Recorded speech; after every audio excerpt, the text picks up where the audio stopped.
I apologize for the miscommunication about the room number. I talked with IT, and it sounds like what's happening is that what's listed on Banner, where you go to register for courses, is not syncing properly with Navigate, that also displays some course information.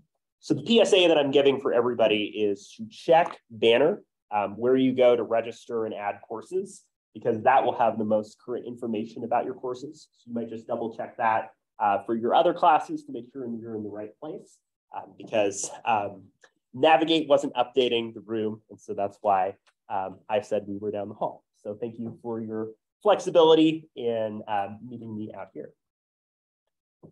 All right, so we're about 1 o'clock. So let's go ahead and get started. We've got about a dozen folks registered for the class. So thank you all for being here. You're here for COM 310, Communication and Social Change with Dr. Benjamin Mann. That's me. I know that we've got a combination of folks who have taken a class with me before and folks that are taking a class with me for the first time. So if I've met you last year, welcome back. If this is our first time meeting, I'm excited to get to know and learn more about all of you. I really appreciate you taking this course. Communication and social change is something really near and dear to my heart. It's a really big part of what I do in terms of my research area and my focus. I do a lot in terms of the disability rights movement, understanding social movements, rhetoric and advocacy on social, political, and other issues. I also come in from a background in public speaking and competitive speech and debate. So this is an area that I really feel comfortable in, and I think is a really important thing for us to engage in here at EOU. This course also fulfills the DPD, Diversity, Power, and Difference requirements. So if you're looking at your general education requirements to graduate, this fits the DPD bill and is a course offered as a special topic that we will hopefully get into regular rotation very soon. For those of you who I have not met before, you can call me Ben, Dr. Mann, Professor Mann, whatever you prefer. Not Mr. Mann, that one's kind of weird, makes me feel like a middle school teacher. I'm an assistant professor of communication here at EOU. This is my second year here. I also, as of this year, am the co-chair of the Communication Studies Department. So if you're interested in being a comm major, or you are a comm major or minor, or you're just interested in learning more about communication, I'd love to get in touch with you and talk a little bit about what we do. So to get us started for today, I want us to take an opportunity to do a little bit of brainstorming and coming up with some examples that we can incorporate into our discussion about social change, right? So what I would like you to do is to form a small group with some other folks in the class. We've got about a dozen people, so we might have anywhere between 2 and 4 groups. And I would like to make sure that at least one person in your group has a laptop, phone, or device that can get onto Canvas. And on the front page of Canvas, I have linked a Google Doc. And what I would like you all to do in your group is taking about 10 minutes, chat about these questions, and when you're ready, type your responses into that shared Google Doc. First of all, I want you all to take some time to think about and jot down what, in your group's words, is a social movement. If you're not sure, that's okay. You're welcome to start looking up some definitions online, and your group is welcome to start to talk about it on your own terms. What does a social movement mean to you? When you hear the word, what immediately comes to mind? So I'm going to ask each group to kind of share what they feel is their own definition. And then second of all, I would like each group to take some time to think about some examples of social movements. As many examples as your group can come up with. And even you can do some research during that time to look at some other examples of social movements. After that period of 10 minutes, I'll ask that you have one person in your group who will serve as the representative in sharing the things that you have come up with. So you should have received a Canvas invitation to the course. If you access the course Canvas page, it looks a little bit like this. And if you click right here at the top, it says brainstorming document. That will take you over here. Looks like a couple people already have access here. So this document is providing those questions for you, and you're welcome to punch your answers in here. So go ahead and find some folks to work with for your small group. Move around a little bit, maybe have a clump of people sitting near you.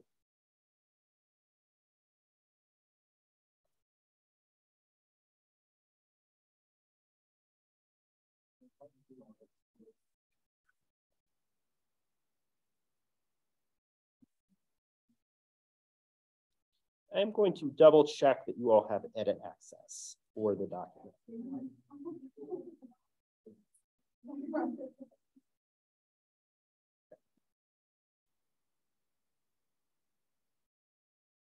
So go ahead and take some time to start to think about and brainstorm. Let's see here.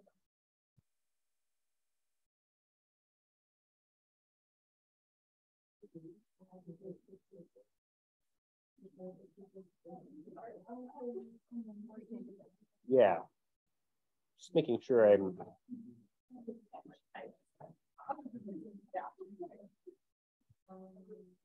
Let's see.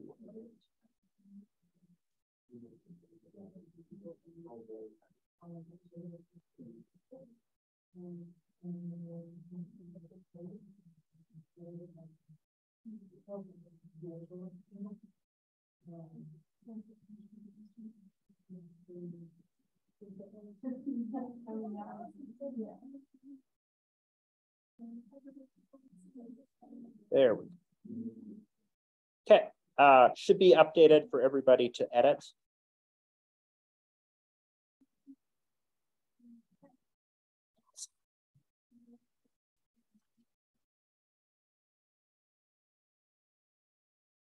We'll go but till about 1:15 or so on these questions.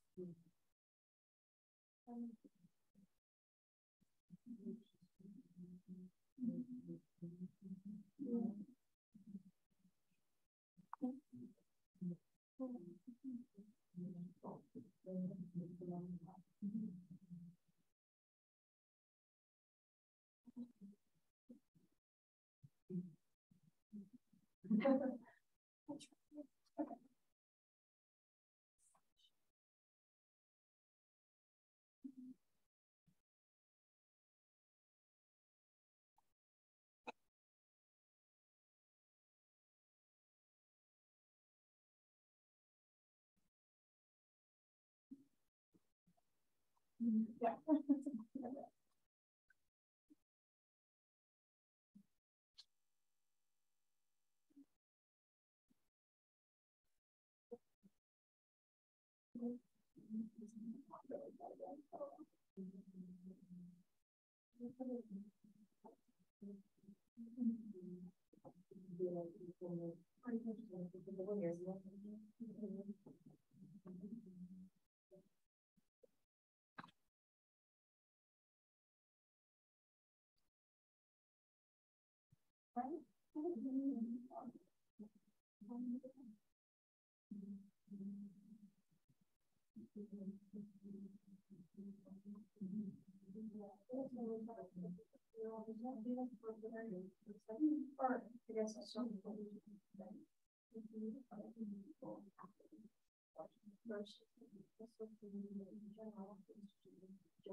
I think you're pointing to one of the biggest challenges, right? How do we define what a movement is and who gets to make that definition, right? Because oftentimes in that particular moment, it's a lot harder to define what that is versus looking back on it. Oh, yeah.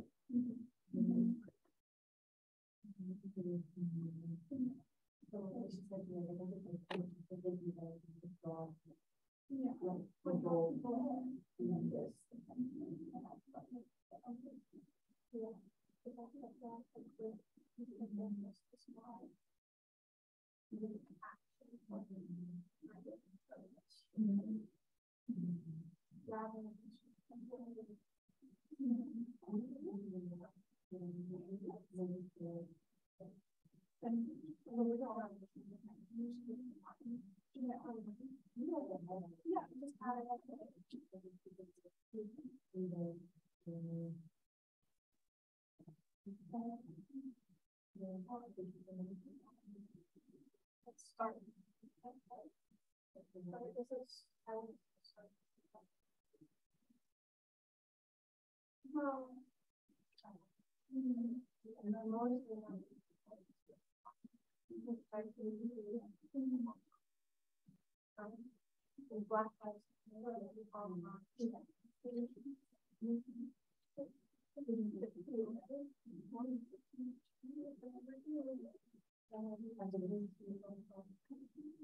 I think about 5 more minutes to continue thinking through some ideas.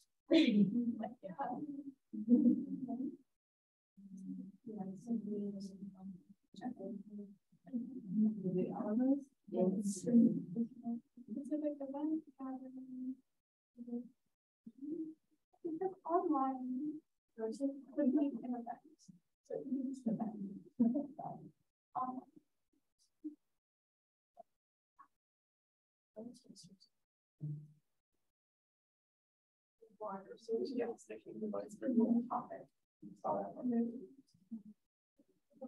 The first one we all have like Internet/trend. yeah, that's where that was trying to think of what is the word we have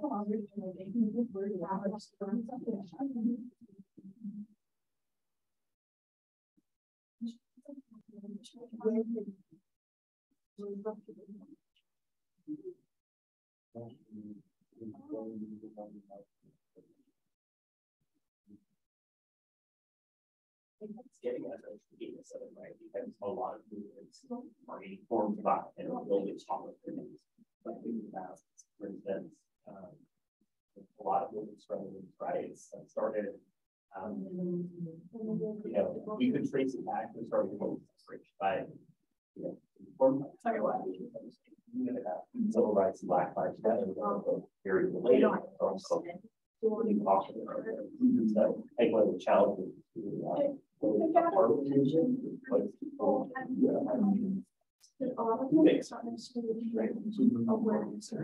yes. You can put it on one by the top one.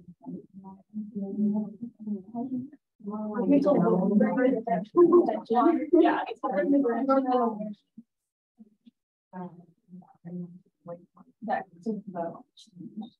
it's not all.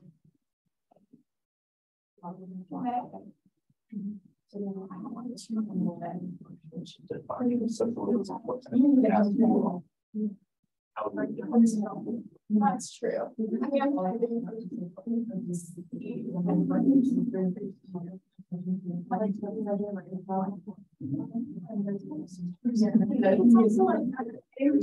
Oh my gosh. I will be talking about speed and the imperfection of the market and what is important and like times to talk things alive and motivating another group of people totally off the radar for another population, bringing the urgency to that issue.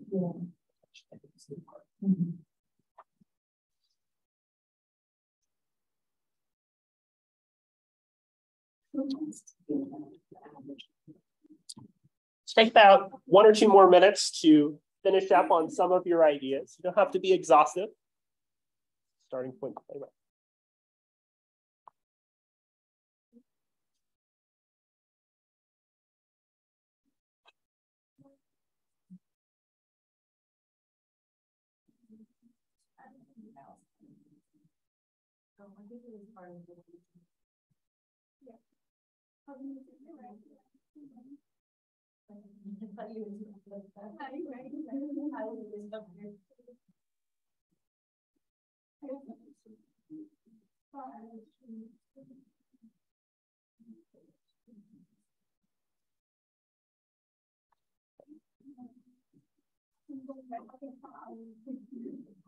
All right, so it looks like people are mostly about wrapped up. So I think we got a good starting working list that we can continue to play with and add to over time. What I would like us to do now is to hear from each of the three groups. And what I'd like us to do is to have each member of that group introduce themselves to our class. What's your name? What's something people might not know about you? And then what is something that kind of drew you into or got you interested in taking this course? So after we hear from everybody in your group from introductions, then I'd like to have your representative share some of the things that you added to our Google Doc.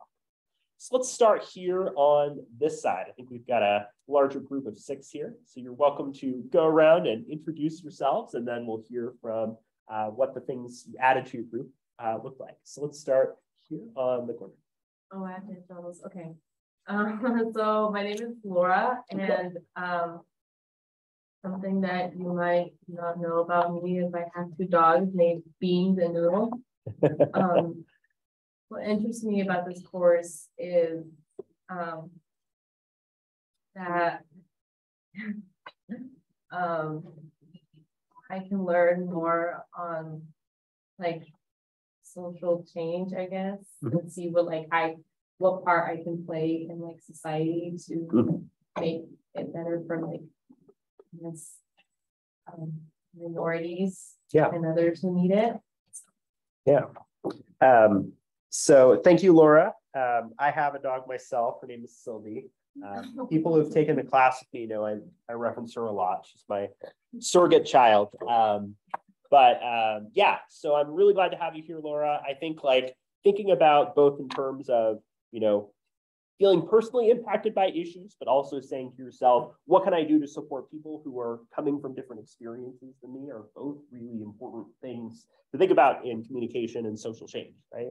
I think that, one of the challenges is finding ways to get involved and to create those partnerships.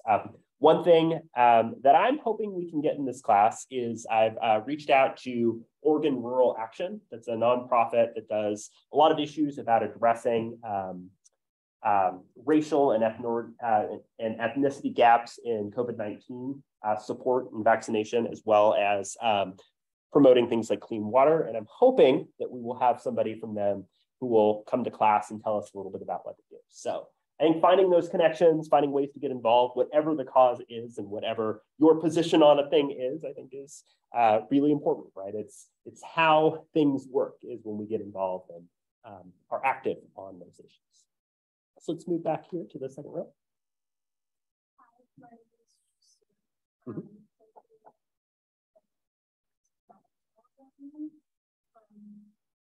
I spent 6 weeks in English, and I took this class because I'm a sociology major and inclusion minor, and I just decided to do sociology since I am on my last student at that point, and my social degrees already done, so as soon as I Yeah, absolutely. Thanks, Christina. A couple of you have heard this spiel already, but communication is like one of the most connected things to other things, right? So if you're looking at anthropology, sociology, how do we communicate and talk about the past, talk about human change and experience? If you're coming in from, agriculture, you're coming in from business, you're coming in from STEM, right? We can never not communicate. So the experience of communication and understanding how communication, whether or not it's intended to be persuasive, has some level of impact or weight. In fact, the more detached or objective communication about science appears to be, right, oftentimes the more it's trying to convey a persuasive message.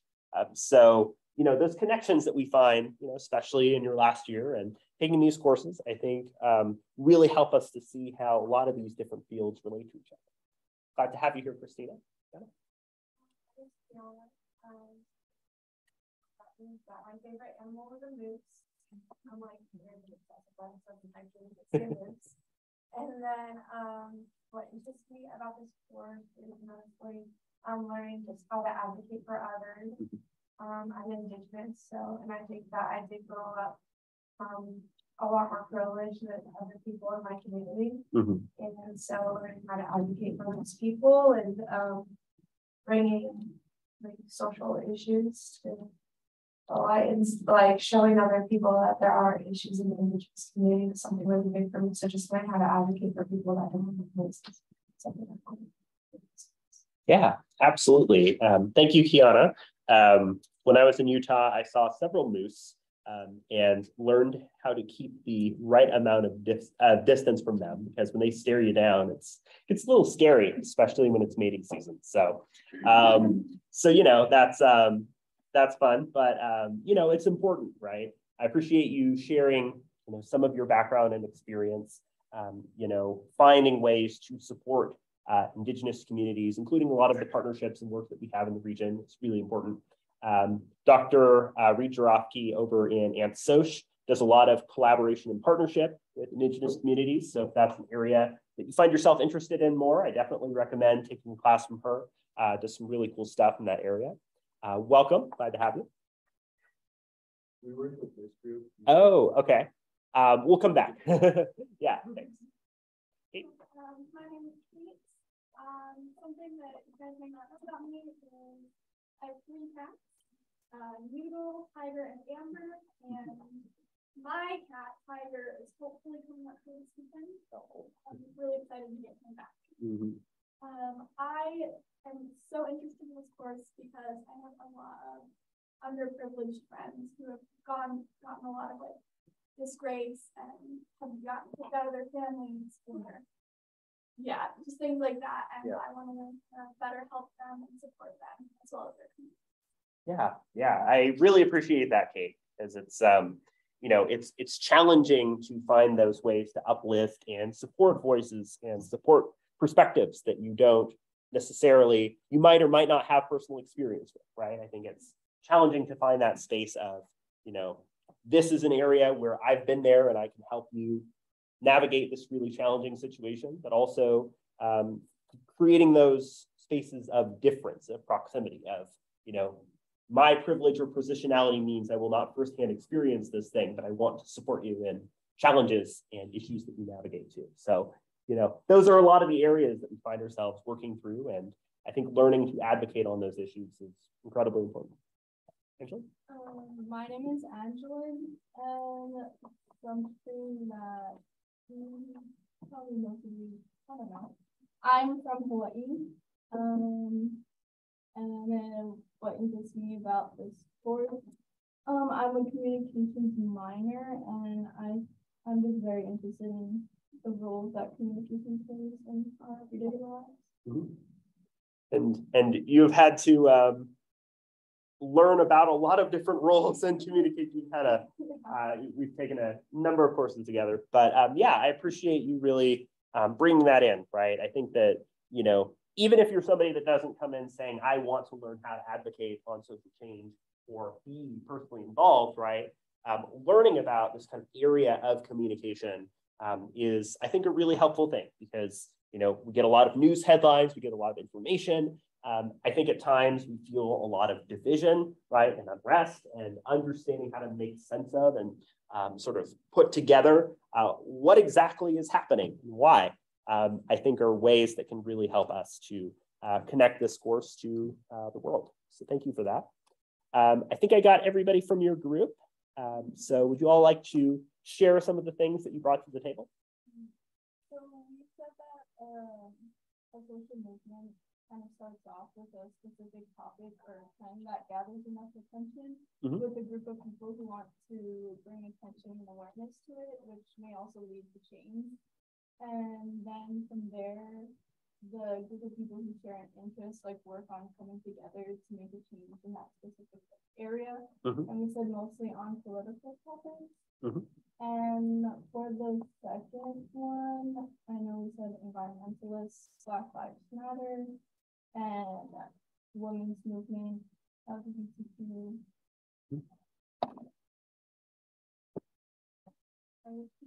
Yes. Yeah. To push you a little bit, so a group of people coming together, do they need to come together face to face? Okay. Yeah. So one of the challenges that a lot of people in studying social movements and social change over the years have dealt with is, how do things like new media, technology, and so on impact the process? And one of the things that's incredibly informative to see is this generational divide, right? Where you have a number of older activists and proponents who say, you know, I was here marching the streets, I was here blocking the sidewalks, and I don't think that doing communication online is the same or has the same impact or is reaching people in the same way, right? You have a lot of younger activists and advocates who say, you know, participating online using media is a very unique way that we can reach people, right? And it does have an impact, right? It changes the world because of the way that people are so connected and use online avenues so much, right? We look at trending hashtags, we look at campaigns on a variety of topics. We look at things including, you know, trends and activism, even on things like TikTok, right? We think back, for example, to one movement that I'll be talking a little bit about, which was the Arab Spring, right? And we saw an incredible amount of political change, upheaval, regime change in numerous countries. And much of that change happened online, but it also happened through, you know, a major event, through a demonstration that in many ways helped to launch and catalyze the movement. So we find ourselves in a really unique position in which the modalities and way that social change and social movement happen can't really easily be pigeonholed into this is on the streets, this is face-to-face exclusively, because how does that information get spread? How does that get talked about? Well, through media. And that's been true for a very long time. How the newspaper talked about a march or demonstration, that impacted how people outside of that proximal location understood and filtered out that information, right? But also, media can be generative. It can create meaning in new ways too. For example, right? I have family in the Portland area, and I noticed both a lot of similarities and differences in how issues like homelessness and houselessness are talked about through media, including in the current governor's race, versus what I noticed walking downtown, right? So figuring out those differences, those distortions, those connections face-to-face and online, I think are incredibly important. So let's switch back to introductions for our second group, and then we'll hear some of the things that you all contributed. So let's hear from the group back here. All right, I'm Zachary Donato. Something you might not know about me, I have a cat. She lives Pluto. She's awesome. What interests me about this course? Yes, I'm just really interested in social change movements in general, and just learning about what makes them successful. Yeah. Thank you, Zachary. I mean, one of the things that going back to the very beginning, we're going to be reading a piece. I do what I can to contain readings by dead white men the first week because they have some things to say, but then we want to move on. One of the readings from this week is from a fellow named Leland Griffin, who argues that one of the ways to assess the effectiveness of a social movement is what it did, right? What was it able to accomplish? What actually tangibly happened, right? And we also see a lot of division and question over whether or not we can label a movement a success or a failure, right? Was Occupy Wall Street successful, right? That's a question that's very difficult to answer if you're looking at it at a very proximal level, if you're looking at it at a state level, if you're looking at it at a federal level. You know, how do we align the goals of a movement, or is a movement even shared in its goals, right? You know, was Occupy Area 51 a successful movement? Was it even a movement, right? Those are the challenging questions that we find ourselves trying to resolve when we define and consider what a movement or change looks like. Let's move on here. I'm Jason. Something that people might not know about me. I guess I said it before, and I guess I have a little bit of next thing. What interests me about this course is, I mean, I'm very interested in how people communicate and how it goes on throughout time. Like, it amazes me how people can group up and make a big movement. People can get so much across very Yeah. Thanks for that, Jason. You are our person who's also in 111 with me, so I apologize if I reuse some jokes here and there. Hopefully you aren't too sick of me in a day, but I appreciate you bringing that to the table, right? Understanding the success and I think the longevity of a movement is a really big thing. You know, looking at this idea that history is not neutral, right? When we look at things like banned books, when we look at things like school curriculum, right? There are really heated debates over how history is taught, what history is taught, whose history is taught, that we have to consider when we're making sense of the past, and through making sense of the past, how we come to understand issues and topics in the present, right? If history is written, as people say, by the victors, then history is not neutral. And our understanding of history that shapes our understanding of the moment is a challenge, right? I'm sure there's a lot of folks over in the history department who have a whole lot more to say about that. In fact, we have a new history professor this year, Tracy, who teaches some really awesome work focusing on like the sort of feminist history of women in cattle. So like cowgirls, you know, all of that type of work is really cool. Just wanted to make that plug too. So thank you for bringing that to the table and sharing. So let's move on here.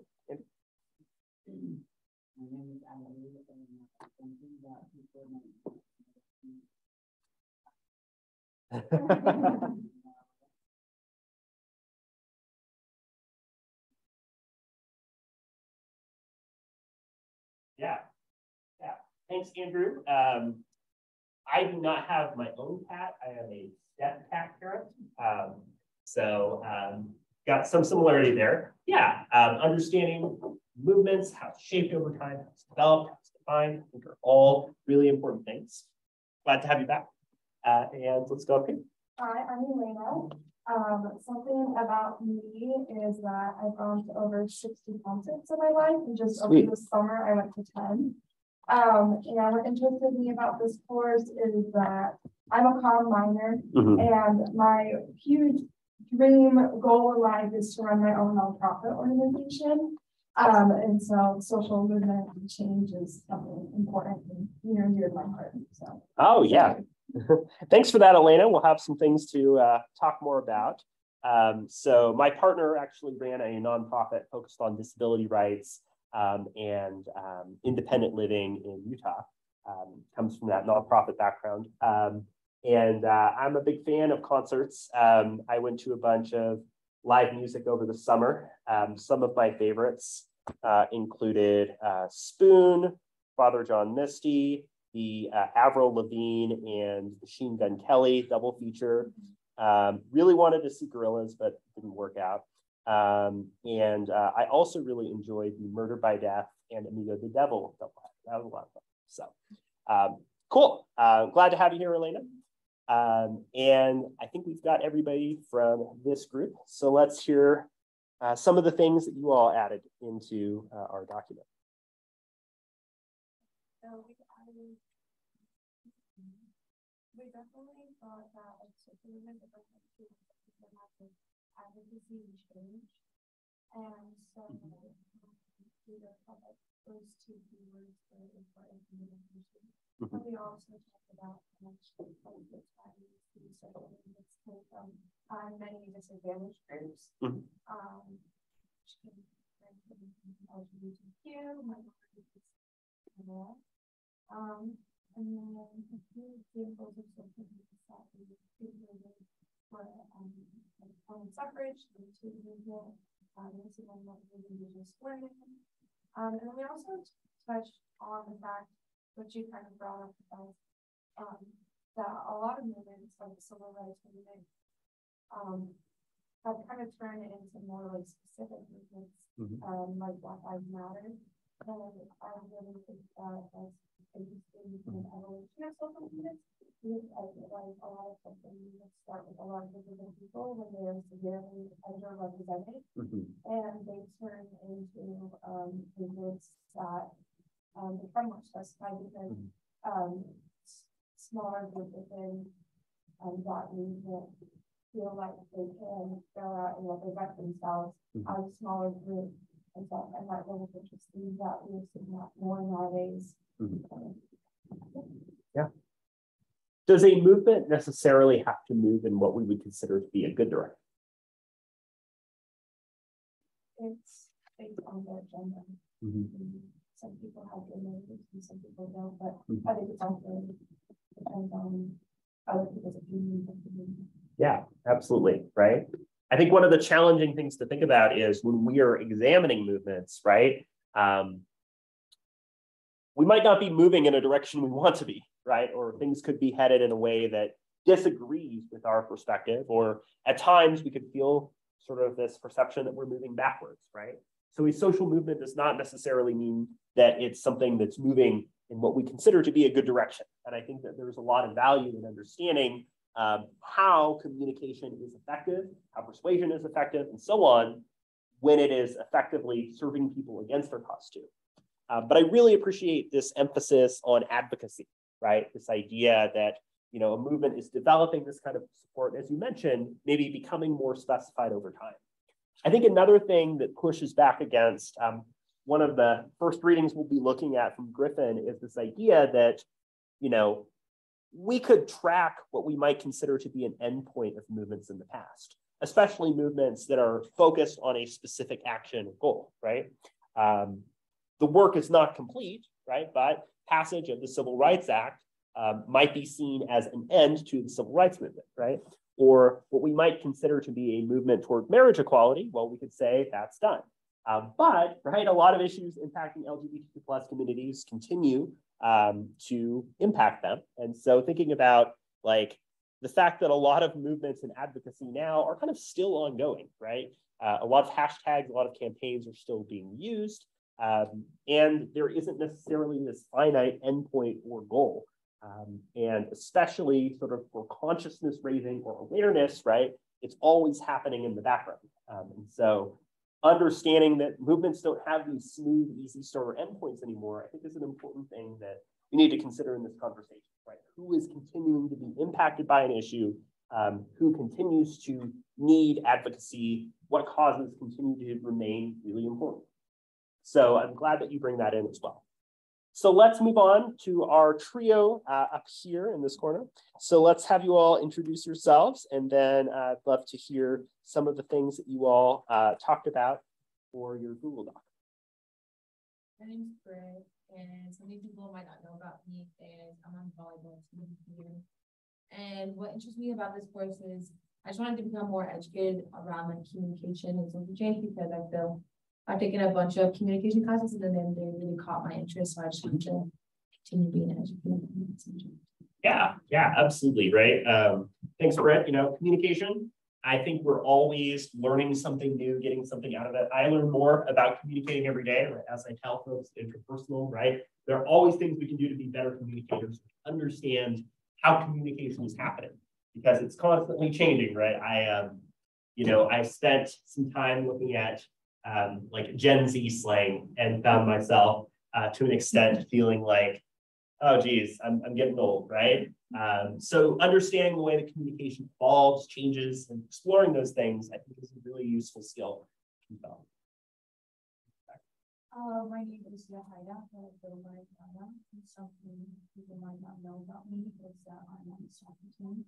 And the reason why I decided to take this course is because I'm majoring in communications, and then I want to continue learning ways that I can a better communicator within therapy field. Awesome. Therapy is pretty near and dear. Both of my parents served as therapists, did private practice and all of that work. So I know it can be, you know, incredibly useful to develop good communication, working with therapists, working with clients from a lot of different perspectives and experiences, you know, communicating sensitively across those differences. Experiences. So it's really important work, and I'm glad to have you here. My name is Rabina. Something people might not know about me is I'm a background value. Nice. Something that interests me about this course is the fact that it's so applicable to like our lives right now. And I've taken communication courses in the past, and like it's cool how each one just like aligns with Yeah, absolutely. You know, again, as my advisor would like to say, communication are tools for living, and I think building those skills over time. Okay, so I don't have anything memorized yet. I'm just reading right now.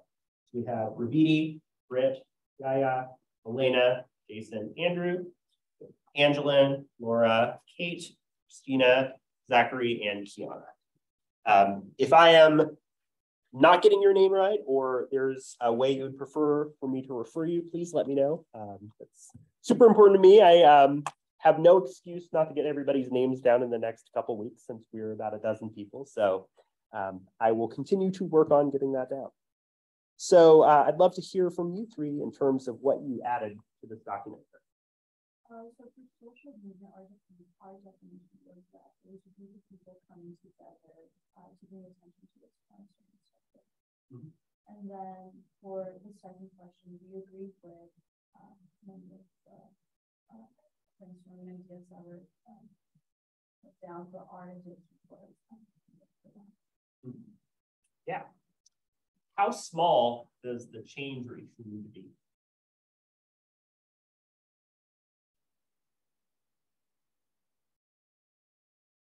Yeah. So it's a challenge, right? There's a bit of a range. It could be as specific as a piece of legislation, right? Doing a thing. Again, it might be passage of the Civil Rights Act. It might be passage of the ADA or Americans with Disabilities Act, right? And it could be a broader idea, right? In many ways, discussion about Black Lives Matter has been discussion about issues related to reforms to police, to law enforcement, but it also has impacted things like education, how we talk about issues, how we situate and focus on and highlight experiences of marginalized identities, right? Those are challenging issues to try to figure out in terms of specificity. And in fact, right, one of the challenges that a lot of organizations and groups for social change have is how broad do they want to be?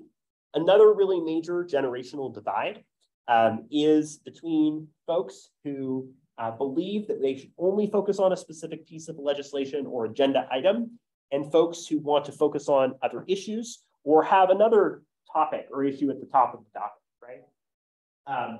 For example, my partner's dissertation is on understanding how organizations such as ADAPT formed coalitions to help to pass the Americans with Disabilities Act. And one of the things she found from interviewing is a lot of the older activists will say things such as, you know, we need to do this one thing. I don't think we should be talking about race or talking about intersectionality, right?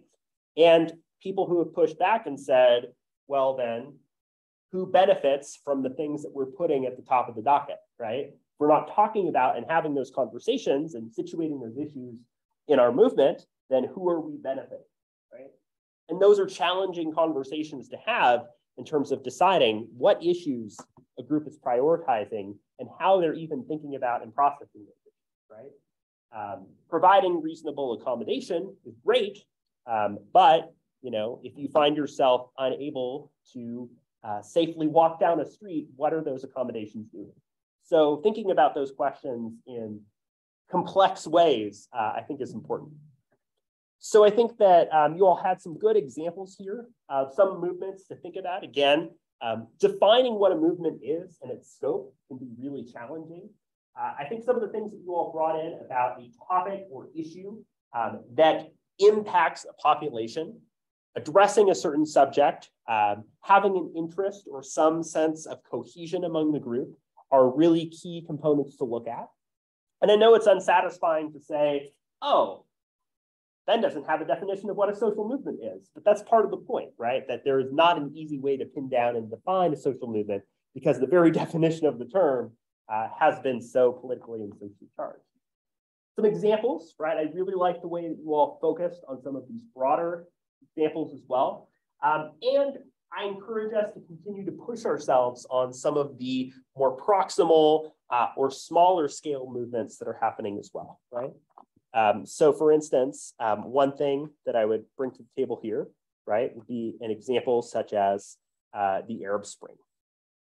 So that would be an example of a movement that we could think about more broadly, but right, could also be a topic that we look at in terms of a specific regime change. Anybody who's followed the violence and death and migrant cases in Syria, right, is very familiar with some of those things that are happening. One thing that I'm not seeing, what about Ukraine, right? Ukraine with Russia, with all of those types of topics as well, right, of course, is a major area of discussion and debate as well. Seeing a lot of folks who have had like the Ukraine flags displayed on the vehicle. Also a lot of questions about like to what extent the United States should or should not get involved. Another challenge, right, it kind of speaks to that and speaks to other movements is to what extent do we consider somebody a member of the movement? What does it mean for somebody to be doing enough work or putting in the labor that we would consider to be a part of a movement, right? So one of the criticisms that we see is this idea of hashtag activism, maybe just meaning that we're using hashtag and we're not doing anything. What does that really mean, right? That's an area of question because some people are using online spaces to create change, but other people, right, might be gesturing for change in a way that's seen as, you know, not as beneficial to a particular cause or issue, right? Terms such as virtual signaling get used a lot to describe sort of performative gestures toward change. Another really good example of this is Pride Month, right? During Pride Month, you'll see a lot of companies and businesses who just kind of across the board had rainbow on their logos. And, you know, it's a little bit cognitively weird to see a company like Nestle have like rainbows, knowing some of the ways that they deny access to clean drinking water for a lot of impoverished communities, right? So there's a lot of kind of concerns about gestures to change that might be seen as somewhat empty or of contradictory to policies or practices too, right? So I think there's a lot that we can bring in when we're thinking about social media and when we're thinking about how organizations or groups start to get involved and who should or should not get involved in those types of spaces. So I really appreciate you all kind of both introducing yourselves and starting to engage and tackle some of these issues, right? Again, there's a lot of ground, there's a lot of topics and issues that we'll be covering and kind of going over the course of this class. And sometimes you come out of a class with more questions than answers, and that's okay. What I hope that we gain from this class is a framework for understanding social change and social movements better, an awareness of a lot of the contemporary movements and activism and how that activism is being used and the ways that we can incorporate and use that in our own lives, whether we're trying to get better at communication or whether we find ourselves wanting to be active and involved in some of those issues for ourselves. So thank you all for introducing yourselves and telling us a little bit about you. And again, I apologize, Jason, you're going to hear me share this spiel again. I know a few of you have had a class with me before, but just a little bit about me, what I do and where I come from. I'm in my second year at EOU. I teach a wide range of courses. This year, I'm teaching interpersonal communication. I'm also teaching public speaking and interviewing in the winter. And I'm also teaching health communication along with a new senior capstone. So if you're a senior, I'm teaching a capstone this year about communication research design, how to develop a research project that you'd be using, whether you're looking at graduate school, professional development, et cetera. So those are some of the things that I'm working on for this year. I got my start on the western side of Oregon. So I grew up in the town of West Linn, which is about 20 minutes south of Portland. Lived there for quite a while, thought I was going to be a high school English teacher. But over the course of my experience in high school, I really started to fall in love with speech and debate. I really love engaging in current events, social and political issues, and understanding how to develop skills to advocate on behalf of those issues, right? So there was a lot of kind of learning and unlearning that I did and am continuing to do through that experience. But doing speech and debate was really something that opened my eyes to communication. How do we make persuasive messages? How do we influence each other? How do politics and social issues and all of those things intersect and impact our lives, right?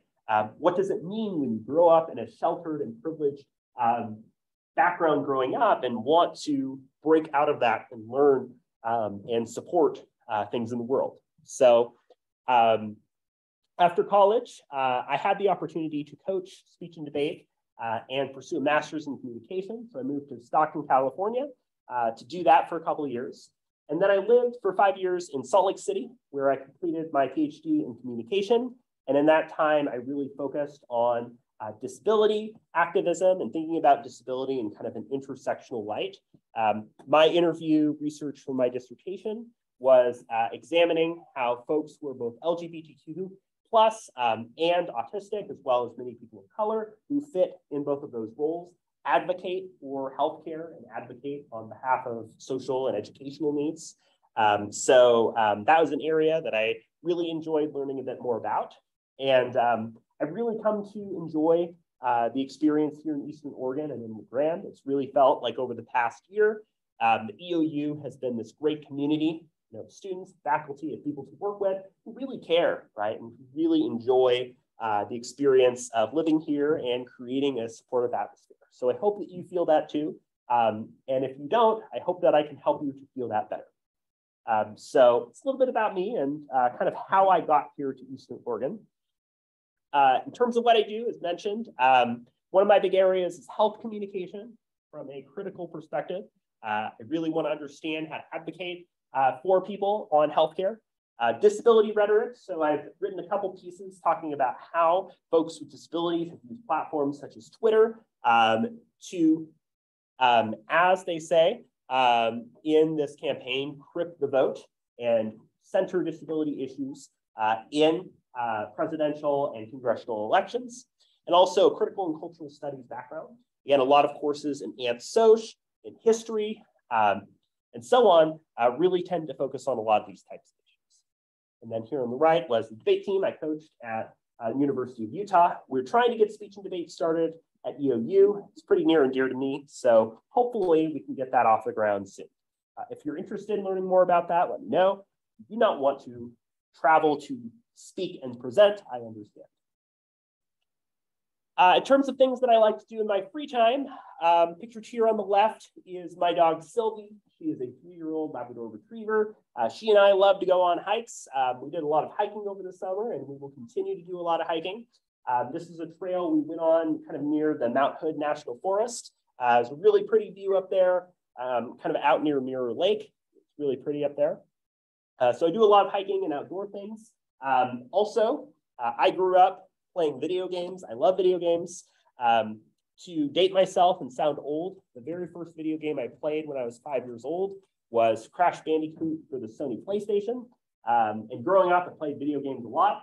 And that interest transitioned into designing and creating games. So I've spent the last couple of years trying to develop a tactical role-playing game. It doesn't have any graphics. It's a prototype. It involves kind of maneuvering characters and solving puzzles and stuff. So that's kind of fun. As Alina and I talked about, live music is something I really enjoy too. If you haven't been in LeGrand, there's a music venue called HQ. They do open mic nights. They do some local bands and music. Sometimes you get some people traveling through the area as well. Again, I really enjoy live music, listening to music, having fun with that. You know, I'm a human being, and I think learning a little bit about what we do is kind of fun.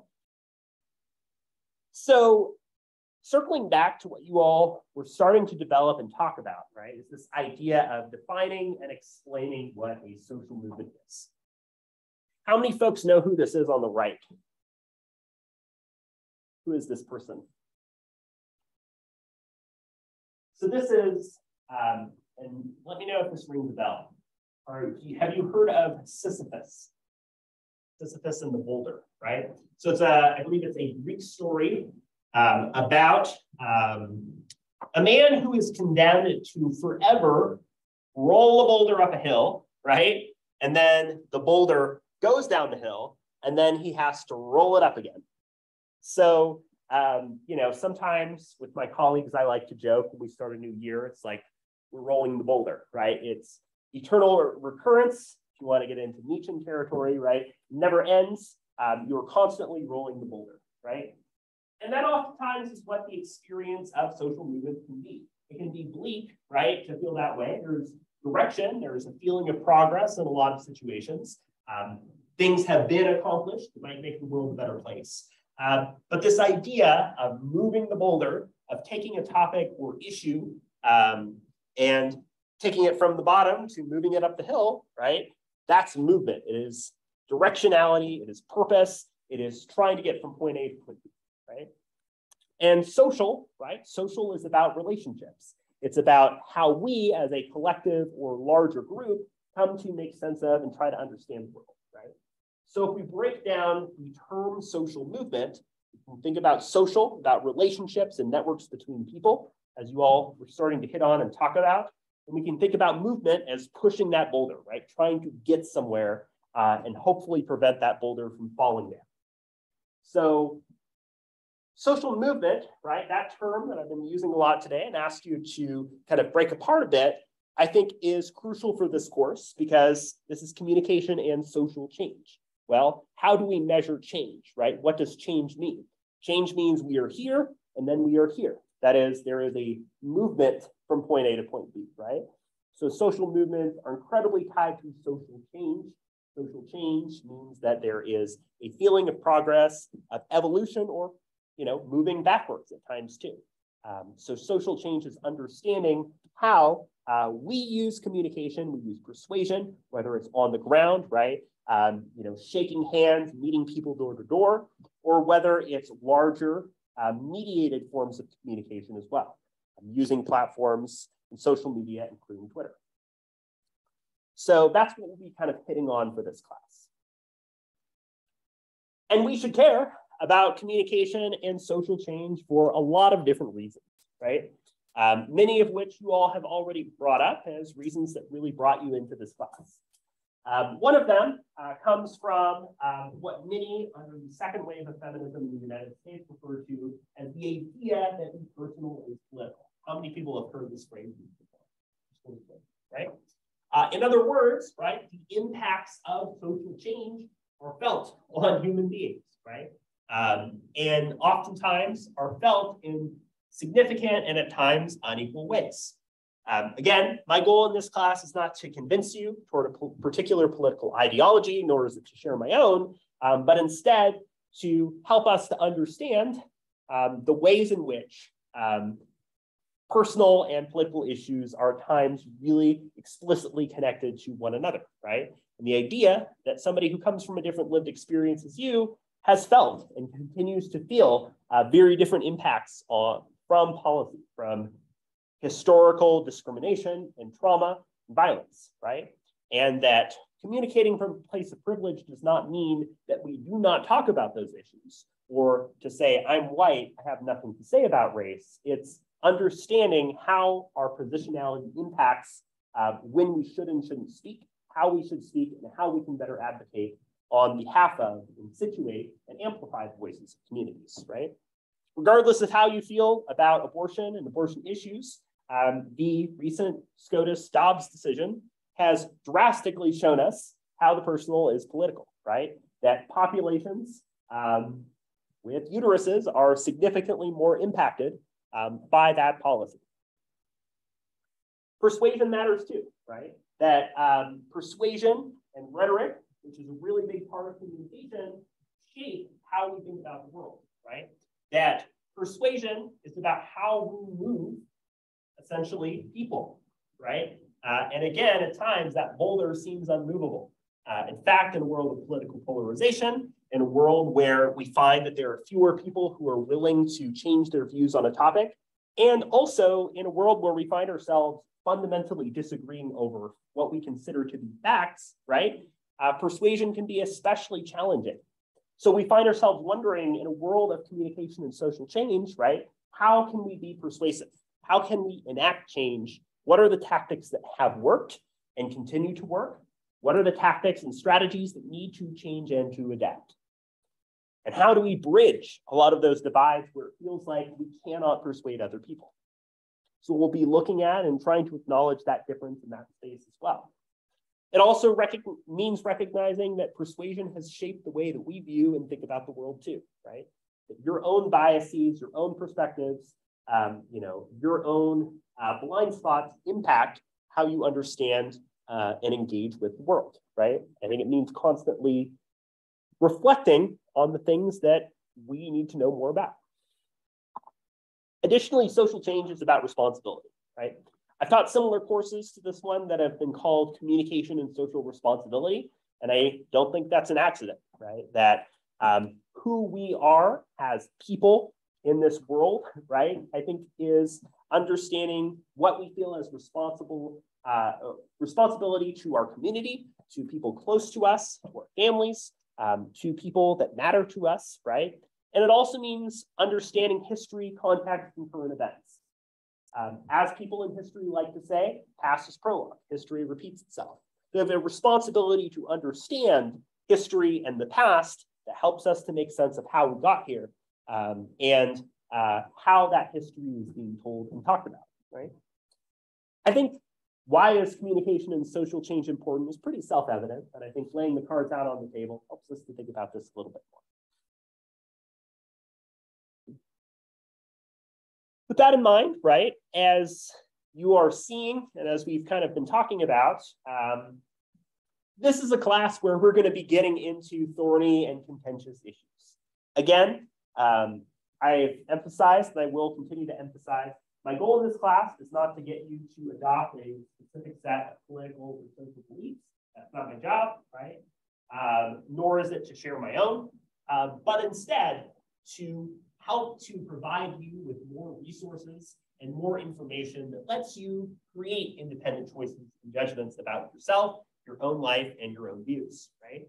And if you find yourself moving or changing your perspective or view on a topic over time, great. I don't think in this country we give ourselves enough space to say, I was wrong about this, or my position has evolved about this, or I've become more sensitive to this particular issue. So we're in a classroom, right? We're learning. And part of that learning process means creating a space for us to grow and recognize that, there might be issues or topics that you now feel differently about, or you've learned more about than you didn't before, right? And I feel that need to do the same. I look forward to learning more over the course of this class. Sometimes we argue, right? And sometimes we might disagree on a topic. Conflict and disagreement is not an inherently bad thing. So I teach conflict management, and this idea that if people are disagreeing, that we immediately need to shut it down and no longer have conflict, we need everybody to be happy, right? Well, that's not always the case. If people are yelling or screaming or if people are feeling hurt, that's bad, right? And that shouldn't be here. But having a respectful disagreement, debate, discussion, pushing back against those things, that's okay, as long as we focus on this idea of respect. How many folks have heard of an ad hominem fallacy? Familiar with an ad hominem? So an ad hominem is a fallacy in which we attack the individual rather than attack the argument they're making, right? So if somebody says, in my perspective, in my experience, I think that we need to raise the minimum wage, right? And somebody in response says, well, I think you're stupid, right? Or I don't think you belong here, right? That's an ad hominem attack. That's attacking the person. That's not attacking the argument, and it's not persuasive. You see that a lot, right? You've probably seen at least a few ad hominem attacks, and this is a space in which I think that we shouldn't be doing that, right? We should be looking at issues and topics, but we should be respecting each other as human beings, right? I've not had a problem with that at UOU. You all have been awesome and respectful, but I think laying that ground rule is really important. We're not going to get everything right. There are going to be things that we get wrong, things that we say or do that we find ourselves reflecting on and trying to learn a bit more about, right? To give you one example, when I was describing our colleagues' experiences in history, I realized that I don't necessarily have the right terminology to describe women who are involved in cattle work and labor, and that probably is an area where I can learn a bit more, right? So we're not going to get everything right, and I think mutually having a space to learn and grow is important. And again, none of the readings or ideas in this class are gospel. As I mentioned before, We have a lot of different readings in this class that will come from different perspectives, that will focus on a lot of different movements and issues. I've tried to cover a pretty broad range of them. But if you find yourself disagreeing with the ideas or thoughts or perspectives that are on offer there, that's okay. In fact, your instructors will be happy that you read against the grain and that you find things that maybe resonate with you and maybe don't. So we should work in that space of recognizing that there are things that we might find ourselves pushing against. So I want to take a bit of a poll at this point. So I was going to have us end a little bit early after going over kind of the syllabus and some of the policies in the course. I can either continue going and we can talk about that, or we can take a short break and then pick up on that, meaning we would end a little bit later, but we'd have a bit of a break in between. How many folks would prefer to take a break now? How many folks would rather push through? All right, so we'll do that. We'll continue to work through. Again, as I told Jason earlier, on the first day of class, we do not take the whole time because that's cruel and unusual punishment. Constitution says I can't do that. So we will be ending a bit early today, but we'll normally be going up to or pretty close to time in the future. But I will be providing a 10-minute break around the halfway point in the class. I will also, as you all know, right, this isn't high school. If you need to use the restroom, get a drink, or do anything else, you are welcome to get up and do that at any point, right? You don't need to ask for permission. I say that because a student in my 111 class one time asked if they needed to check in about using the restroom, and I was shocked that there are some folks that are requiring that. It seems really gross. But yeah, do what you need to take care of yourself. I know that this is kind of a longer class meeting, and my goal in this class is not to lecture at you for an hour, almost 2 hours. We'll be breaking things up with breaks, with group activities, prompts, and so on. Just like to get through some of this front matter to make sure that we're on the same page. Any questions so far? Awesome. If any questions come up at any point, feel free to give me a holler. All right, so let's shift gears and talk a little bit about the syllabus and some of the expectations for the course, right? As folks who might have taken a course with me might know, my goal is to be as transparent and clear about what I'm expecting from this class as possible, right? As a student who's taking a lot of different courses, who's juggling your responsibilities between courses and so on, right? I know a lot of you are juniors or seniors. You've kind of got that down at this point. But I really try to pride myself in being clear about what I'm looking for the class and what will allow you to do well in the class, right? So the course syllabus or instruction manual is right here on the front page of Canvas. You should have received that invite to get onto Canvas pretty easily. I try to make Canvas pretty streamlined for you. You'll see that there's that calendar schedule grid that's on the front page. I hyperlink all of the materials that you'll need to access, including access to assignments and things like that. And I'll be using the announcement feature on Canvas to provide you with updates related to the course. If things need to change, if classes needs to be canceled and so on, I will post that there. Folks who have taken a class with me before know the way that I do office hours, right? So that has not changed. So I call them student hours because they're for you, they're for students, right? And this year in the fall, they are 9 to 9:50, 11 to 11:50, and by appointment, Monday, Wednesday, Friday. The way that my office hours work are that I will always be in the office during that time, unless I'm like using the restroom or warming up lunch in the microwave. In addition to being there, which is just upstairs in Ackerman 204C, I also have a Zoom link. So if you're not on campus, if you'd still like to meet with me during my office hour time, I will also be in that Zoom meeting and be able to talk with you remotely. So that period of time, 3 times a week, is drop-in. So you're welcome to come in. As long as I'm not talking to another student, I'm happy to chat with you. Anything about the course, about your assignments, about catching up on things that you might have missed, talking about a grade that you got, that you disagree with, like whatever it is, or just wanting to jam out about social movements or live music, right? You're welcome to hop in and join me for that. In addition to that, if you know you've got classes and things going on at those times, that does not mean that you can't meet with me. I'd be happy to set up an appointment with you at any point. just shoot me an email with 2 or 3 times that you'd like to meet, and we'll find a time that works for both of us. I'll be talking about the makeup assignment here in just a minute.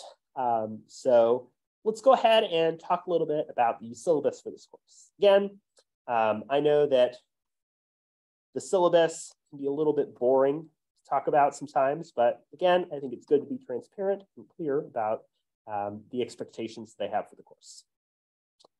So we are not, you all right? Yeah. All good. We are not in Ackerman 105, we're in 112, we're in 105. So sorry about that change. Again, they're trying to work on fixing that. We will continue to meet here in the future. If you need to get in touch with me for any reason, feel free to send me an email, bwman@eou.edu. You can also use the Canvas teacher to send a message to me as well. I try to respond really quickly, but give me 48 hours between business days as a buffer. Sometimes I'm teaching one of my other courses or, am working with a student, so I can't respond right away. So I encourage you to give yourself that window if you're posting or sending something to me that is time sensitive. As mentioned, I'll be both on campus in that office room or on Zoom during that period of time, and I'm happy to meet with you. So we talked a little bit about the course, right? Social, political, and cultural movements. We'll be looking at a lot of historical movements. We'll be trying to understand and define what a movement even is and how they use communication towards social change. So we'll be looking at a lot of those types of issues. This is a face-to-face course that meets on campus. Basically, the way that this class is set up, right? We're only going to meet about 18 to 20 times because this is a Monday, Wednesday course. So attendance is important. I do take attendance starting on Wednesday. You can miss up to 3 classes for any reason, whether it's travel, whether you're sick, whether you don't want to. You're welcome to do so with no penalty or explanation. Pass those 3 for any reason. I ask that you complete a makeup assignment that's linked on Canvas. And complete that within 2 weeks of the day that you missed. You could also use it to kind of prematurely catch up if you wanted to. Like say you only missed 1 class, but you want to make that one up and not count it toward your 3. You could do that. I record every class onto Zoom, and then I upload the recording by the end of the day. That way, if you miss class, like you're involved in an extracurricular or athletics or anything else, you're able to access that recording and catch up on material that you might have missed. That'll also help you with completing the makeup assignment, right? Again, I did a lot of travel for speech and debate. I know the feeling of traveling and wanting to make sure that you're able to catch up on things that you might have missed. So continuing to do that recording option, I think is really important. Another thing that I offer, if you would like to do this, is if you're sick or you're not around campus, but you're available during the window of class time, let me know and I will send you a Zoom link if you want to join us with them, right? I think there's a lot of cool accessibility features that we offer during COVID that I think that we should just keep doing because it makes things better for students. So I'm continuing to do those practices rather than saying, oh, COVID's over, we're not going to do that anymore. So just putting that on your radar. So there's a number of things about this course we can talk a bit about if you want to. But as we've discussed, right, understanding communication for social change, power, ideology, discrimination, diversity, identity, building skills in writing and critical thinking are all things that we'll be focusing on, right? Helping you to develop your own research and engagement on those issues is something that we'll be looking at over the course of this class as well. The DSO, Disability Services Office, right? If you're familiar with the DSO, they help to provide accommodations, right? I am not that kind of doctor. I'm not a medical expert. So the DSO is the group that you should get in touch with to ensure that they can send me accommodations to help you, which I take really seriously. I will tell you that I try to make the course as accessible as I can, recognizing that oftentimes access to things like a medical diagnosis and care is a privilege. And so if there are things that I can do to support you in the course, please let me know or reach out to DSO. I mentioned the policy about attendance and all of that stuff, so I won't be going over that again. I value diversity. I value the idea that we support the perspectives of everybody in the class, and that we support the historical marginalization and challenges that many students experience, right? Discrimination on bases of identity and lived experience are not okay in the class. If you find yourself feeling uncomfortable in the class on those reasons, or there are other things that I can do to support you, as we're navigating the topics in the class, please let me know. So, I think diversity makes us better. Title IX and all of that stuff is available if you need information about bias, discrimination, and harassment in the classroom. There's some policies surrounding plagiarism, right? Please don't plagiarize. That has generally not been an issue. You need to drop the course. There's information there. We're at a weird point with COVID, obviously, where it's kind of like the flu, and then it's still there, right? It still exists. It never has really gone away. And there's question about whether or not we are still in a pandemic, right? Or we've moved to an endemic stage. Regardless, right, we'll be following the EOU COVID protocols, which do not require masks, but you are welcome to use one if you would like to, right? I don't believe in questioning people who choose to do that on why they are. So you're welcome to do whatever you consider to be safe, or what you would like to do for the course. And as we have learned through the last couple of years, life happens while we're making plans. So if something wild happens over the next few months and these policies change, I will do my best to let you know. So mention my hours and availability. If you would like to dispute your grade or talk about those things, you're welcome to do that. There's also some contact information for people to get in touch with. You can use technology to help with taking notes, with accessing material, all that good stuff, right? You're welcome to use like checking email or Facebook and things when we have our break. I will encourage you to avoid checking too much during class or letting it be a distraction for other folks. Since we're not meeting that many times in the year, I think making each of our meetings count is super important. In terms of late arrival, early departure, I think that's pretty straightforward. Let me know if you're not able to come on time or you need to leave early. Some people have medical appointments and things that come up toward the end of class. Again, people who have had a class with me before know that I like to make a firefighter analogy, right? So if you have a fire, say it's the middle of the night and you notice that there is a small fire in your apartment, right? What do? Well, get a fire extinguisher, you get some water, you put it out. If it escalates, you call the fire department, right? You put out the fire and prevent it from doing damage to your home. You do not let the fire burn down the whole house and say, help, there was a fire. My home is now rubble. What do I do, right? In the same way, every professor will tell you that they want you to succeed and want you to do well. If they're not saying that, there's something wrong. But we really mean that, right? We really want you to succeed. It is heartbreaking for me to get to the end of the term and have a student who cannot get a passing grade because of how far behind they are in working through the course. I hate it when that happens. I do not like giving Fs. I do not like giving Bs, etc. Right? To that end, if you find yourself falling behind in the course, if things have come up that have impacted your ability to complete the course, if you find yourself in need of extra support, please let me know. I'm happy to work on a game plan for you to map out the term to help you in your success in courses. I can also help with providing extensions or even an incomplete if you need it. So please reach out to me so that we can put the fire out together. Grading, pretty standard. I do not like the policy of, at times in college classes, having no idea what your grade is going to be. And then at the end of the year, it's like, ta-da, you got a B, right? I regularly update you about your grades through Canvas. I'll post your attendance records through Canvas as well to make sure that those are accurate as the year continues.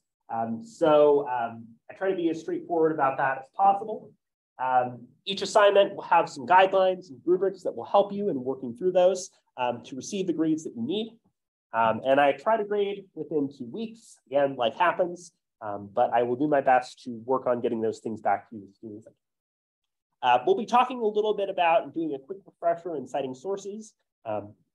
please cite your sources for formal assignments. You don't need to do it for the smaller Canvas prompts, but I will be asking you to do that for a couple of the larger papers toward the end of the term. Let me know if you need an extension, ideally a week in advance, and I'm happy to give that to you. You say, hey, I've got 5 midterms this week, help, right? I'm happy to give you some extra time. Right, take the, what I like to call the Victor approach is rather than saying, help, I've got these finals, what do I do? Saying, hey, I want to succeed. Why don't I turn this in by next Wednesday, right? Come to me with a plan and we'll be in good shape. Rough drafts and outlines, you're welcome to send those to me in advance. In fact, a lot of the students who do really well in classes with me are students who will send me drafts in advance. I kind of workshop and do some inline comments, and then we turn it in, right? It's a great way for you to double check that you're on the right track. I'll give you an estimate of the grade that you would expect to receive on the assignment if you turned it in as is, etc. So I'm excited about the assignments this year. We've got some fun things going on. During most weeks of the term, I will be posting a prompt to Canvas. This is not a big essay, right? This is not a big formal assignment. It should just be about 2 or 3 paragraphs of writing, and it can be a bit more informal, right? So there are going to be a total of 8 prompts. I will ask you to complete 6 of those 8. So you can choose which ones you want to skip. Maybe you have some pressure points in the year and you need a break. Or if you choose to complete more than 6, I will grade your 6 highest scores. So each of those prompts are going to relate to the readings from that week, asking you to engage with that material, share your thoughts and perspectives and so on. And in each of those, I do a breakdown of the points and how those points get given on those assignments. During the end of week 3, we will have what's known as an annotated bibliography. So a lot of you brought up some good examples of social movements. We'll be exploring and brainstorming more of those in the class. I'm going to ask you to pick a social movement or a topic in social movements that you're interested in. And I want you to find 5 scholarly sources that talk about that movement, including at least 3 sources that are not in our class readings. And each source should include an annotation that will explain the sort of findings and observations from that particular reading. I'll provide you an example of an annotation as well as that assignment comes up to help you in preparing for that. So the first big essay for this course is the social movement analysis essay. You do not need to pick the same topic, although you certainly could as your annotated bibliography. But I'm asking you to pick an example of a social movement that attempts to expose power, and your goal is to analyze the communication strategies that this movement uses. 3 to 4 pages, double spaced, standard font and margins. You'll be looking at what that social movement is, the major strategies that it used, and getting to questions about whether or not that movement was persuasive or effective, right? So we'll use a lot of the time in the first few weeks in the course to help you with brainstorming and exploring different movements, whether they're movements in this class that you'd like to explore further, or perhaps other things that you're interested in looking at in more detail. And then this one is a whole lot of fun. At the end of the term, I'm going to ask you to design and share what your design would look like for your own social movement, right? You don't have to go out on the streets or do it, right? But what I'm asking you to do is to create and design what a social movement might be. For example, when I've taught this before, I had a student who created and designed a movement that was talking about safe lighting on campus and highlighted that at night, there wasn't access to safe lighting, which meant that a lot of students like her were not feeling safe and comfortable on campus. So designing and creating a movement, explaining how that movement would work, and incorporating things that we've discussed from the class and developing that movement is what I'll be asking you to do for this class. You will present and share what this movement is with the class during week 10, so either on December 5th or 7th. And then I'll ask you to complete a final write-up on December 14th. So that'll be the end of the term. I think it's a nice note to end things on. We will not be meeting for the final exam period because I know a lot of people are out of town by then, but I will be asking you to turn in that final write-up. Attendance and participation, we went over. There's an extra credit opportunity that I'll be posting later. Completed by the end of the term, you get 20 points or 2% added to your final grade. There will also be another extra credit where one of the announcements or emails that I send in the term will include a code word. Sending me that code word will give you extra credit. So stay tuned, check your email for that coming up. So those are the general policies and expectations related to the course. Any questions on those? Again, I try to time things and keep things pretty straightforward, both with the weekly Canvas activities and also, right, the annotated bibliography is week 3, the essay is week 6, the presentation is like weeks 9 to 10, right? So hopefully you will not feel a ton of things at once in this class. I think the pace will generally work pretty well. I wanted to show you as well, before every class, I will post the slides for that class meeting, right? So today's slides are right here. And I do that in case you're in the back or you use a screen reader or we're doing a group activity where you need to access previous slides. So those are available. You don't need to get everything written down word for word on any of the things we talk about since it'll be right there. And then I'll also be posting right here the video for today's class by the end of the day. Zoom takes a little bit to upload it and then I have to get it onto YouTube. So that takes a minute, but that'll be up by the end of the day. So for this week, there are a couple readings that I'm asking you to look at. One is from Aristotle. So it says book 1, which is a lot more intimidating than it is. It's not that much reading. It's just the part 1, part 2, and part 3. And you can mostly skim through it. I'm mostly looking for you to kind of understand and review parts of rhetoric, right? In general, when it comes to the readings in this class, if you find yourself kind of like not understanding what the reading is about or having a bit of a hard time with the reading, right? I think figuring out the key ideas from that reading is the thing that really helps a lot. We'll break down and work through these readings a lot in class. So if you're struggling a little bit, think to yourself, what are the key messages? And also remember that a lot of people, including a lot of the dead white dudes that we're trying to contain first week, did not write very well. So it's not necessarily that you are a bad reader as much as it is that they are bad writers. So just know that there's that going on. I should mention as well that there is a textbook for this course. I try to keep things as accessible and affordable as I can for the textbook, but unfortunately, there's not very much in terms of free open access for this course, but I've tried to keep things pretty straightforward. So the textbook is The Rhetoric of Social Movements, Networks, Power, and New Media by Crick. You will not need it this week, but you will need it starting with week number 2. So I recommend you can do an easy one-click order through Amazon and read it virtually. You can also get a used copy, kind of in the $17 range. It's also available in EOU Library, at least it should be. I would recommend comparing that to another option to see what you can get as the best deal. And there's also what I, am certainly not recommending, but only sharing as an observation from my experience in graduate school, which was you form a group of people. You have one person in the group who buys the book, you split it and share it, and you have a person in the group who scans it for everybody in the group.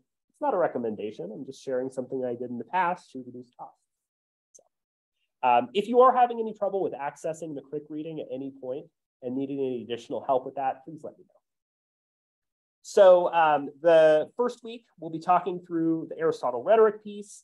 There's also a very short piece from Griffin talking about the rhetoric of historical movements. It's kind of like the centerpiece or the kind of foundation of social movements, social change. Again, it can be a bit of a slog to get through, but I think it's useful to get us a starting point. The first Canvas prompt, if you choose to complete it, is due by this Friday. Again, I break down the different points and ways that you can receive those points that connect to the readings. I don't really like doing quizzes for this course. I think it's a little bit weird since we're talking about some bigger picture ideas. So each week I frame things around a question, right? What is communication for social change? How is persuasion used to enact social change? How is the media used to communicate social change? How is social change communicated through space and place, et cetera, et cetera, et cetera. So I think we've got some interesting questions and issues that we'll be exploring. This calendar will be useful, and I'll be populating some of the additional Canvas prompts for the future onto there. So that's the calendar, and those are kind of the general expectations for the remainder of the course, including how it's paced and what to expect as we move forward in this class. Any questions on anything like that? So in that case, I think that about wraps up everything for today. As we gear up for our meeting on Wednesday, you might familiarize yourself with the Canvas page and syllabus. Just give it another look through to pay attention to what's on there. There's a syllabus quiz that's open note and open book that's due Friday of next week. So you're welcome to get a start on that if you want to. You can also get a start on this week's reading and Canvas prompt. The way that I have reading set up for the course, it's sort of like by week, right? So complete the reading by the end of that week and you're in good shape. You can pace yourself however you so choose. When it's listed as CRIC, it's listed as that textbook. If it's not CRIC, then it's an article that I have a link to that you just click on to access. So that should be pretty straightforward, pretty light reading for this week. Have a really good rest of your afternoon. You're welcome to stick around if you'd like to chat with me about anything or have any questions. Otherwise, I'm looking forward to a great class. It's great to meet you all, and I really appreciate you diving into all these topics. Volleyball. Yeah. It probably won't affect anything until like later to like the national championship and like the conference tournament because Monday, Wednesday. So we usually don't leave. So this is just like information that my coach meant to give. Yeah, to all absolutely. the teachers about when we leave and stuff. But okay. It probably shouldn't affect this class too much. No, I don't believe so. Yeah. The one thing you might want to double check is the last week, since those are going to be the presentation days. One option that we can give you is to present on like a different day. So like we can do like the end of the week right before. So we'll continue to talk about that as we get closer, but I think that's pretty straightforward. And, you know, I've got the recordings for catching up and get 3 absences on top of that. So yeah, perfect. Okay. Good. Yeah. Thank you. Yeah. Good looking out for it. Thanks.